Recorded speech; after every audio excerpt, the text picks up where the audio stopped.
Olá, muito bom dia, boa tarde, boa noite. Eu sou o Vinícius, eu não sei que hora você está assistindo esse vídeo. Bom, eu e o meu grupo, a gente vai estar apresentando esse vídeo para vocês sobre demografia. Bom, no qual você possa se aprofundar, né, sobre esse tema. A gente vai estar explicando os tópicos por tópicos. Inclusive vai aparecer uma teoria do Thomas Malthus, não sei se é assim que fala, Malthus ou Malthus, não sei.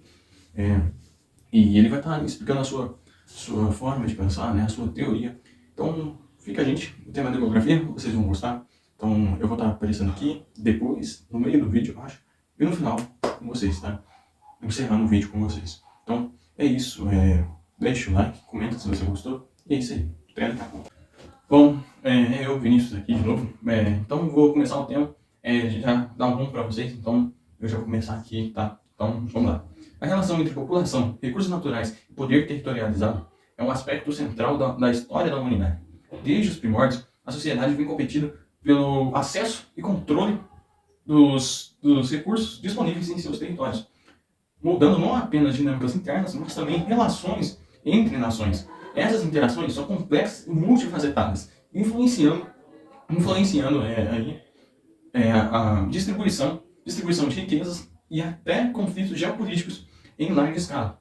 Então é importante, crucial a gente entender a gente compreender essa triade para podermos analisarmos os desafios contemporâneos e podermos desenvolvermos estratégias, como posso falar, sustentáveis, né? Estratégias sustentáveis, ideias sustentáveis para as próximas gerações, né? Então, é isso. Bom dia, meu nome é Lavínia e eu vou falar um pouco sobre quem foi Thomas Malthus. Bom, Thomas Malthus nasceu dia 13 de fevereiro de 1766 em Surrey, na Inglaterra. Ele fez a Universidade de Cambridge, onde ele se destacava em ciências naturais e matemática. Após a sua universidade, ele se graduou-se, mas ele seguiu o caminho de clero, o clero anglicano, né? Onde ele se tornou um marcante e forte ministro e professor. Inclusive, foi durante seu trabalho pastoral que ele começou a desenvolver suas teorias sobre população e economia. Com o decorrer do tempo, Malthus ele continuou a revisar suas ideias, suas teorias, incorporando novas evidências, expandindo ainda mais suas teorias, estudando suas teorias, respondendo às críticas dos seus contemporâneos. Quanto mais o tempo passava, mais ele focava e crescia nas suas teorias e nos seus estudos. Malthus ele faleceu em 1834, deixando assim seu forte e marcado legado como um dos pioneiros principais, um dos maiores e principais pioneiros do pensamento econômico e demográfico. Bom, após falar um pouco sobre a vida de Malthus, nada do que menos importante do que falar sobre uma das suas principais e mais famosas obras, que é o Ensaio sobre o Princípio da População. Ela foi publicada pela primeira vez em 1798 e assim, ela dividiu opiniões pelo mundo inteiro. Ela ficou super famosa, todo mundo tinha o que falar sobre a obra. Assim, ela cresceu e ficou extremamente famosa. Então, assim, ela foi uma das suas grandes obras, uma das suas principais obras e uma das mais importantes também no seu legado marcante. Bom dia, meu nome é Cauã e eu vou falar sobre a teoria malthusiana. Bom, a teoria malthusiana ela foi criada em 1798 por Thomas Robert Malthus. E ele argumentava que a população terrestre ela crescia mais rapidamente do que a Terra conseguiria suprir essa necessidade. Então, ele defendia o controle populacional. Só que a população não gostou muito disso, porque a população começou a falar que ele era um cara pessimista e cruel. Ela possuía como medida abstinência sexual, casamento tardio. Ela também possuía outras medidas como fome, etc., para controlar a população. Só que isso gerou um debate muito grande, só que eu não vou aprofundar muito nisso, porque eu vou deixar isso para outra pessoa falar. Mas, resumidamente, é isso. Bom dia, eu sou o Cauê. Eu vou apresentar o contra-argumento da teoria malthusiana. Apesar da sua influência duradoura até os dias de hoje, os críticos apontam várias falhas em suas premissas e conclusões. Uma das críticas mais importantes é a falta de consideração dada às inovações tecnológicas e às mudanças sociais, que podem alterar significativamente a relação entre a população e os recursos. Ao longo da história, a gente vê vários avanços na agricultura, na medicina, na tecnologia, que aumentam a capacidade de produção de alimentos e melhoram as condições de vida, contrariando as previsões sombrias de Malthus. Além disso, a teoria malthusiana tende a simplificar demais a causa de fome e de pobreza, atribuídas exclusivamente ao crescimento populacional descontrolado. Só que, na realidade, a fome e a pobreza são fenômenos muito mais complexos do que isso, e são influenciados por uma série de fatores interconectados, incluindo desigualdade de renda, acesso desigual aos recursos e os sistemas políticos inadequados. Portanto, uma abordagem mais holística e multifacetada é necessária para abordar essas questões de forma eficaz e sustentável. Bom, então eu vou estar explicando sobre população, recursos naturais e desenvolvimento socioeconômico. Bom, quando há um aumento na população, né, um crescimento populacional, que acontece? Bom, aquele território, aquele país, ele pode entrar em declínio uma certa questão.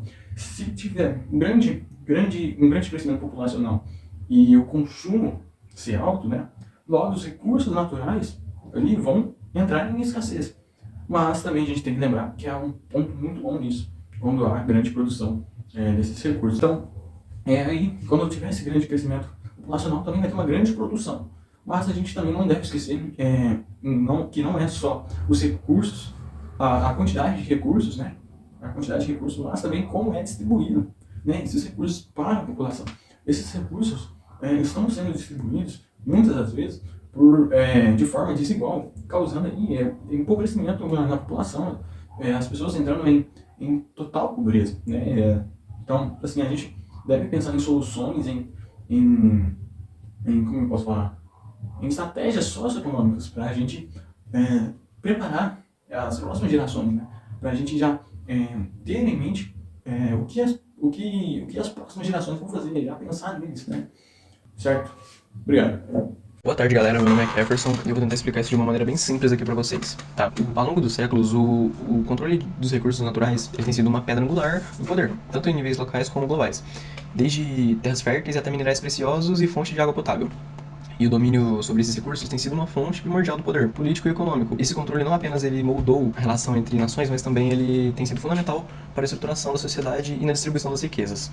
No entanto, é essencial a gente reconhecer que esse controle nem sempre é equitativo. Muitas vezes, vemos que determinadas regiões ou grupos retêm o controle predominante sobre os recursos, enquanto outros são marginalizados ou privados de acesso a esses recursos essenciais. Essas disparidades, frequentemente resultam em injustiças socioeconômicas, alimentando tensões e conflitos locais e globais. Além disso, a exploração desenfreada dos recursos naturais pode ter consequências devastadoras para o meio ambiente. A busca incessante por lucro muitas vezes leva à degradação ambiental, à perda de biodiversidade e exaustão dos recursos naturais, colocando em risco não apenas o equilíbrio ecológico, mas também a própria sobrevivência das futuras gerações. Portanto, é imperativo repensar nossas abordagens em relação ao poder territorializado e ao controle de recursos. Nós temos que buscar formas mais equitativas e sustentáveis de gerir esses recursos preciosos, promovendo a cooperação internacional, a justiça social e a preservação ambiental. Somente assim, dessa maneira, a gente pode construir um futuro mais justo, próspero e sustentável para todos os habitantes e os próximos que ainda terão, consequentemente, na Terra. E é isso, galera. Essa foi a minha parte. Muito obrigado pela atenção de vocês. É isso aí. Bom dia para quem tá na escola, boa tarde, boa noite. É isso. Oi, meu nome é Giovanni e eu vou estar falando dos desafios contemporâneos e a teoria malthusiana.